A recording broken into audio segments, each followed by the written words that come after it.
And now I will request Dr. Jose Chicos, and already he has been introduced in the morning sessions. Now he is going to speak about the whatever efficiency, reliability, whatever cost effective of the post of the care of the sonography by the critical care physician. Briefly about how good are we as intensive care physicians by the bedside in being able to evaluate our patients the way we want it, and not particularly the way that radiologists conventionally do it, not particularly the way by which cardiologists might do it in their practice. I can briefly take you through our own experience in our own unit. We got our ultrasound machine in 2007. At that point of time, there were very few, just a handful of intensivists who did actually have some kind of basic understanding of ultrasound. Our unit is quite a big unit, I must say. We have 23 beds and 4 full-time consultants. There is training in IDCC, FNB as well. So a lot of trainees, a lot of consultant staff as well. So when we got this machine, very few of us had a real handle on the basics of the machine. So what we did was we sought the help of our radiology colleagues to take us through the basics as to how to hold the probe, how to orientate the probe in different locations. We got the cardiologist as well to help us in getting the standard classic views on echocardiography. So they helped us a lot. And then once we got a hang of how to get on with it, once we got a hang on how to get the basic views in echocardiography as well as ultrasound, then because we had the machine entirely to ourselves, we played with it time and again, and then it was only a matter of time before we really started getting the pictures that we wanted to, especially in our setting. And of course, I must tell you that the way it works is the more you do, the more you learn. You never stop learning, essentially. Every day you learn something new with ultrasound.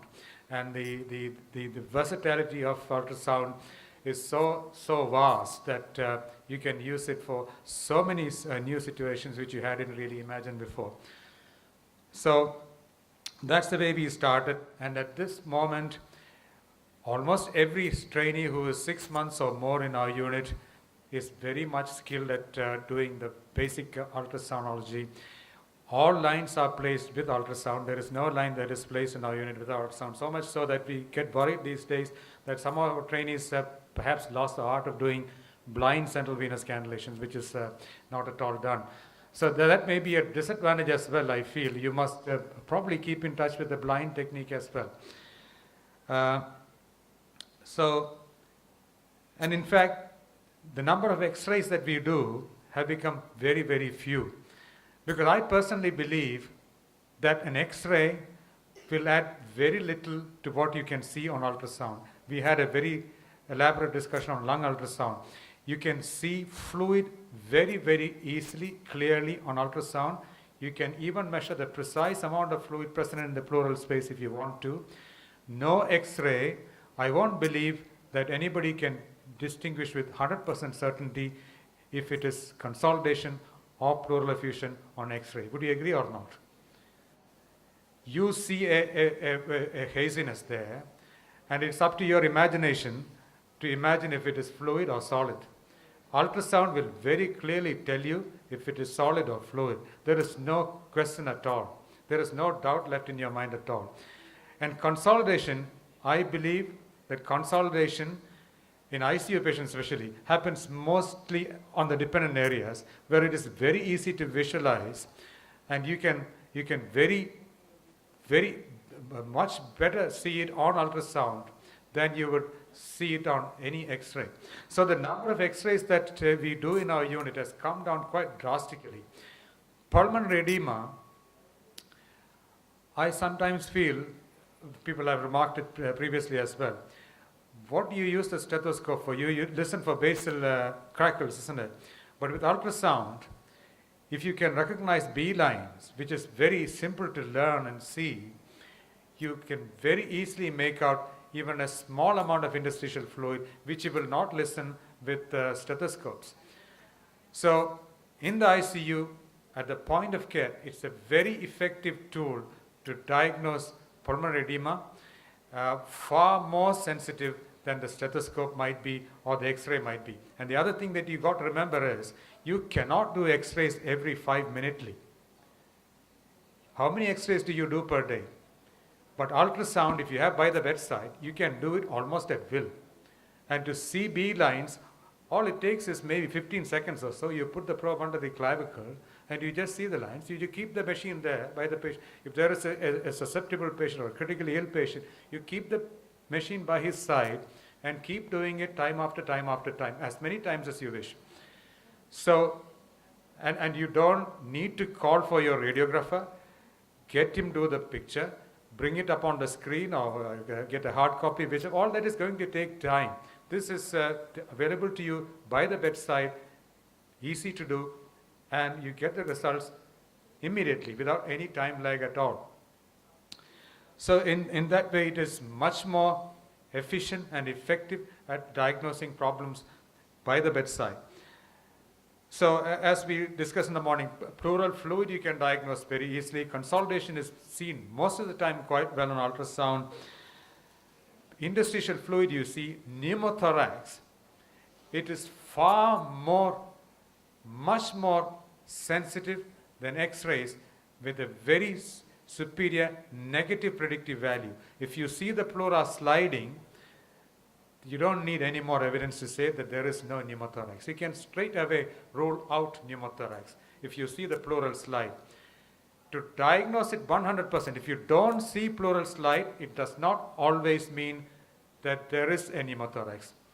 Do you understand what I mean? There is good negative predictive value, but to positively say there is pneumothorax is not always possible, because sliding may be absent with pneumonia, ARDS, pleural thickening, all those things might cause the sliding to be absent, but that doesn't mean there is pneumothorax.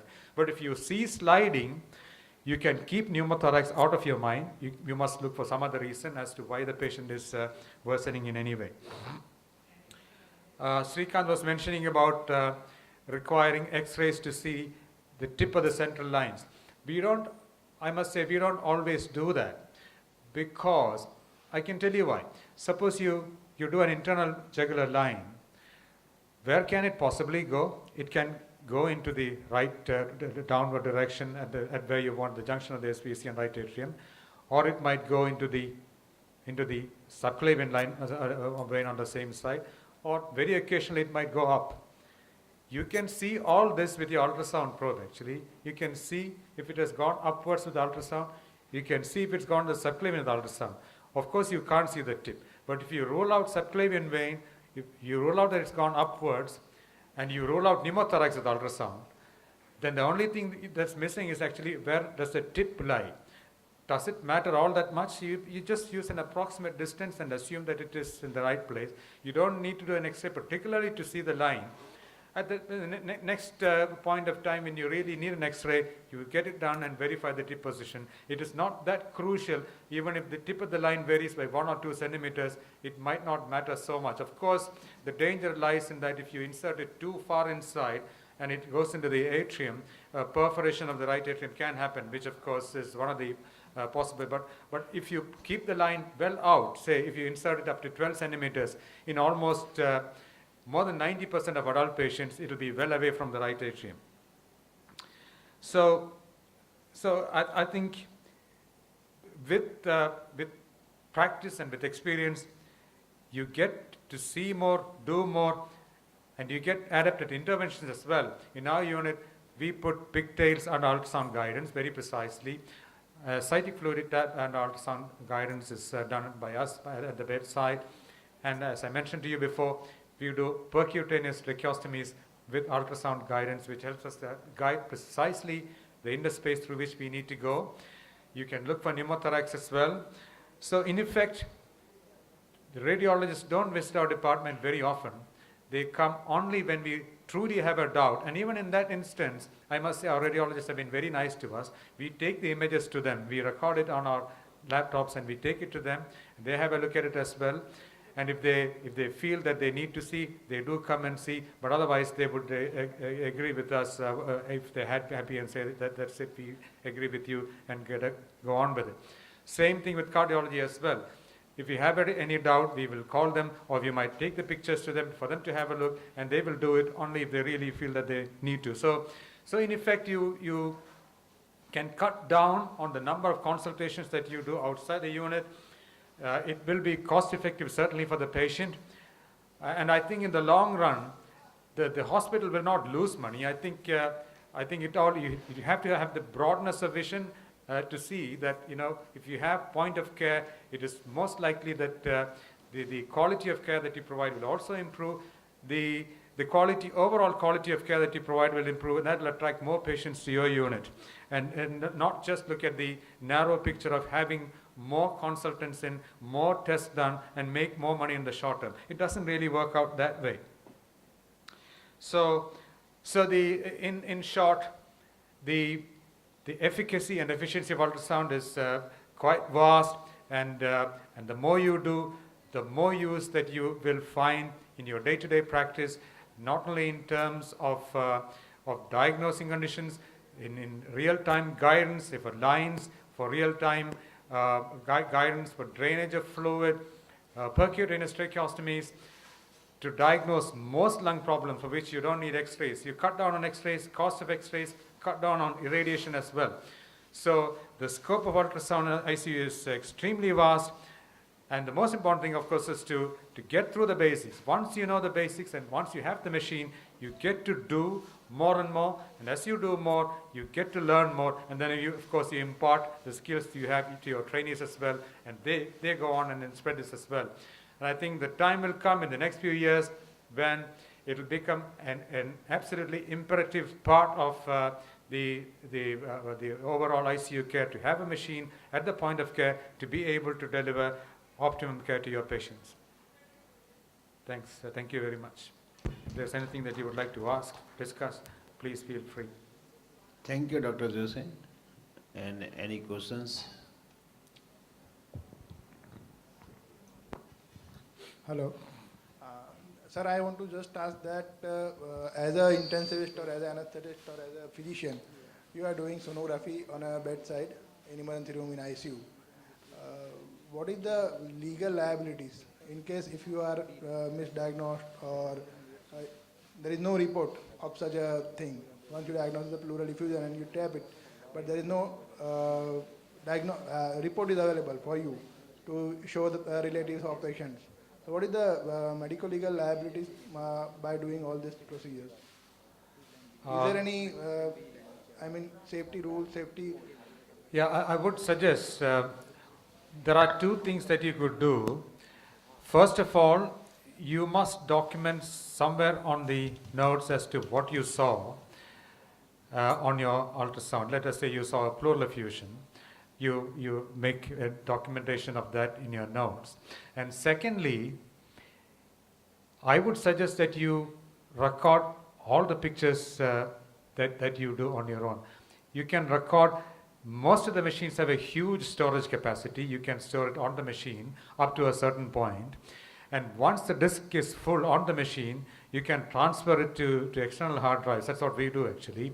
Don't delete the whole data. Some of the data, of course, can be deleted. I think most of it can be deleted because they won't carry much medical legal implications. But if you strongly think that there might be something that might lead up to a problem later on in terms of the legal aspects of it, you make a record of it, you make video clippings of it and store it somewhere safely so that you can reproduce it at a later time. I don't think there will be much of a legal hassle if you can show what you've seen, and if you have documentation of the actual picture. After all, a pleural effusion is a pleural effusion regardless of whether a radiologist does it or whether you do it. It's very obvious to everybody, isn't it? It wouldn't, I don't think it will be a major challenge in a court of law if you can actually show it on the picture. So if there is any contentious circumstance, I would suggest that you store it, and you store it for as long as you think it might be required. Not all pictures need to be stored, only those are very relevant and they need to be stored. And then of course, if you have any doubt at all, you must ask a radiologist colleague. It's very good to be friends with your radiology colleagues. They will help you a lot. I'm sure, I don't know, in some setups maybe people will be worried about turf battles and people losing money because you start doing things as well. That might be a problem.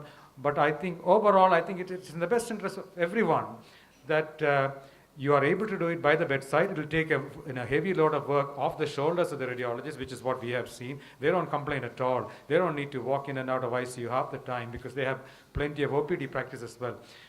But yes, most importantly, you need to document, get pictures, store these pictures, and be able to produce it at a later time if it is required at all for any legal purpose.